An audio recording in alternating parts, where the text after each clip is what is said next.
Faisons maintenant une petite introduction générale sur la comptabilité, ce que c'est et surtout l'état d'esprit. La comptabilité ne crée rien. La comptabilité observe, constate. Pour faire cela, elle met tout dans des petites boîtes. C'est-à-dire que tous les flux financiers qui rentrent ou qui sortent dans votre entreprise, ils seront comptabilisés, ils seront mis dans des boîtes. Et ces boîtes ensuite seront comparées entre elles et votre comptable comparera vos boîtes avec les boîtes de votre secteur d'activité. C'est ce qu'on appelle les soldes intermédiaires de gestion, mais nous y viendrons plus tard. Je vous donne un exemple, un parallèle. Imaginez que vous m'invitez chez vous et qu'en tant que comptable, je demande à voir votre penderie. Et la première chose qu'on va faire, c'est on va tout bien ranger dans des boîtes. On va bien mettre les chemises avec les chemises, des pulls avec les pulls, les chaussettes avec les chaussettes, les pantalons avec les pantalons. Et donc, si bien que visuellement, on aura des volumes. Et je vais vous dire, je vais comparer les volumes, je vais comparer les boîtes, je suis comptable. Je vais vous dire, tiens, on est le 15 août, comment se fait-il qu'il y a un t-shirt et 15 pulls à col roulé? Est-ce que c'est vraiment logique? Il y a la canicule en ce moment, est-ce que c'est bien équilibré?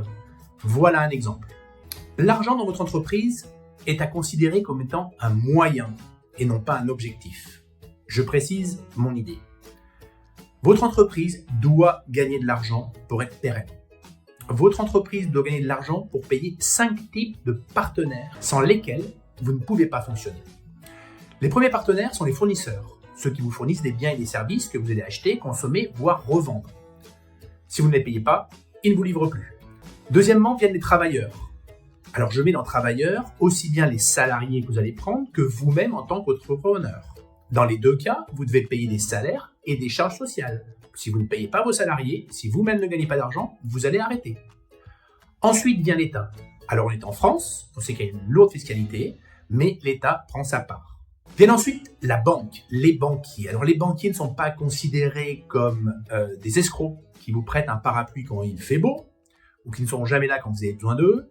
Les banquiers sont de véritables partenaires de développement de votre entreprise. Vous aurez nécessairement à un moment ou à un autre besoin d'eux. Donc il est important d'être capable de comprendre qu'ils ont besoin de se rémunérer aussi en prenant des intérêts sur les emprunts qu'ils vont vous accorder et en vous facturant des frais de gestion sur la tenue de vos comptes. Et le dernier partenaire, ce sont les actionnaires. Alors les actionnaires sont les gens qui vont mettre la main au porte-monnaie au début ou pendant le développement de la société pour lui amener des capitaux. Alors ces capitaux, vous pouvez les amener. D'abord vous serez le premier actionnaire puisque vous allez mettre la main au porte-monnaie, c'est vous qui allez initier tout ça. Et peut-être que vous aurez besoin de partenaires qui viennent au capital pour mettre de l'argent. Eh bien, ces actionnaires, vous et eux, vous attendrez des dividendes, vous attendrez une rémunération du fait que vous avez mis de l'argent et que vous avez cru au projet. Nous allons voir 3 éléments clés de la comptabilité. Le bilan et le compte de résultat, qui sont des documents que vous devez fournir de manière annuelle. Vous devez faire un bilan de manière annuelle. Je vous conseille vivement de prendre les services d'un comptable pour le faire. Et nous parlons également de trésorerie, d'analyse du financement de vos besoins. C'est-à-dire que on part du principe en entreprise qu'un emploi, qu'un achat et son financement correspondent à son financement et à sa durée. Imagineriez-vous, par exemple, acheter un bâtiment en le finançant avec un découvert? Probablement pas. Pour un bâtiment que vous allez utiliser 20 ans, vous allez faire un emprunt sur 20 ans. Pour un investissement que vous allez utiliser sur 3 ans, une machine, vous allez pouvoir faire un appel à un financement sur 3 ans.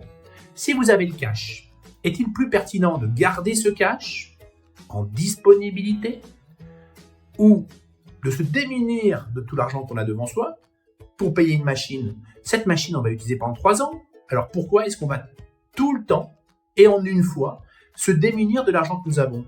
Gardons notre cash et finançons l'achat d'un matériel que nous allons utiliser sur 3 ans par un crédit qu'on va utiliser sur 3 ans. Plus précisément, le compte de résultat. Le compte des résultats est à considérer comme étant le film de la vie d'un exercice. 12 mois. En clair, un compte de résultat regarde tout ce que l'entreprise a fait pendant 12 mois. Elle a payé des fournisseurs, elle a payé des salaires, elle a payé une banque, elle a eu des charges. Et en face de ça, elle a vendu, elle a fait du chiffre d'affaires, c'est ce qu'on appelle des produits. Donc, un compte de résultat, c'est charge contre produit. Bien évidemment, si on a fait plus de produits que de charges, on va avoir un résultat positif. Si on a plus de charges que de chiffre d'affaires, on va avoir un résultat négatif. De la même manière que le compte de résultat, je le répète, est un film, le bilan est une photo à l'instant T, au 365e jour de l'année, à l'issue des 12 mois d'exercice. On prend une photo du patrimoine de l'entreprise et de ses dettes. On parle là d'actifs et de passifs. Très simplement, les actifs sont tout ce que vous avez à ce jour-là, tout ce que l'entreprise possède à ce jour-là. À ce jour, elle possède un bâtiment, elle possède des voitures, elle possède des licences. Elle a des clients qui lui doivent de l'argent. Et en face, on regarde comment tout ça a été financé. Est-ce que ça a été financé par de l'emprunt? Est-ce que ça a été financé parce que le patron était riche et qu'il avait des capitaux propres? Il a pu donc tout payer cash? Vraisemblablement, on va faire appel à la banque pour financer un immeuble qu'on va utiliser pendant 15 ans ou 20 ans. On va le financer sur 15 ans ou 20 ans. Donc le bilan, c'est en termes d'actifs et de passifs. Alors, pour vous donner une autre image, pour vous faire un autre parallèle, imaginez que nous sommes le 31 décembre, dernier jour de l'année. On a fait 12 mois d'exercice, on a vécu pendant 12 mois. Et le 31 décembre, lors des fêtes de fin de famille, on retrouve un vieux cousin qu'on n'a pas vu depuis 1 an. Alors ce cousin, imaginons là encore qu'il soit comptable, risque de vous poser 2 types de questions. Le premier type de question, c'est qu'est-ce que tu as fait pendant 1 an? Ça, c'est le film. Ça, c'est le compte de résultat. Deuxième type de question, il va vous dire, ok, mais tu as quoi maintenant? Tu as quel niveau de fortune? Tu as quel niveau de richesse? Est-ce que tu as des dettes? Ça, c'est le bilan. Alors, je continue mon exemple. Qu'est-ce que vous avez fait pendant 1 an? Eh bien, pendant 1 an, par exemple, vous avez changé de job pour gagner plus d'argent et vous avez gagné 40 000 €. Vous êtes parti en vacances avec votre épouse.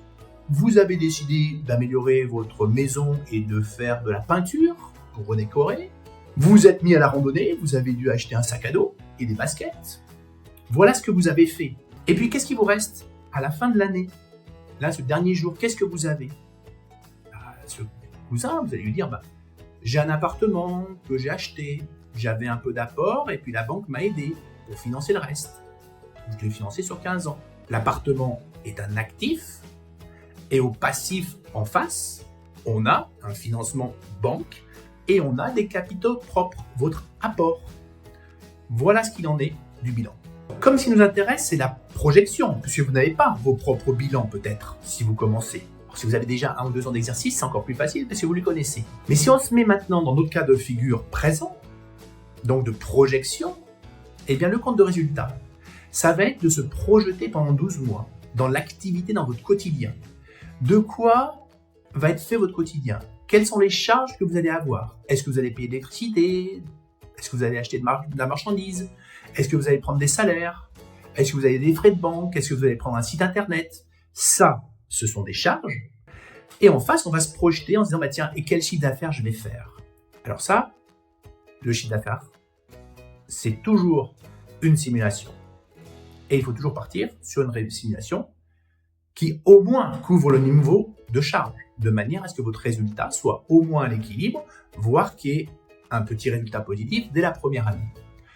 Et puis, sur l'aspect bilan, la question c'est de se dire, tiens, mon entreprise, il faut qu'elle ait quoi pour travailler? Il faut qu'elle ait quoi comme équipement? Est-ce qu'elle a besoin d'acheter des machines? Est-ce qu'elle a besoin d'acheter une voiture? Et ça, comment est-ce que je le finance? Est-ce que moi, je mets de l'argent de ma poche? Est-ce que je fais appel à la banque sur un emprunt pendant 5, 10, 15 ans en fonction de la nature du bien? Ça, c'est la notion bilan.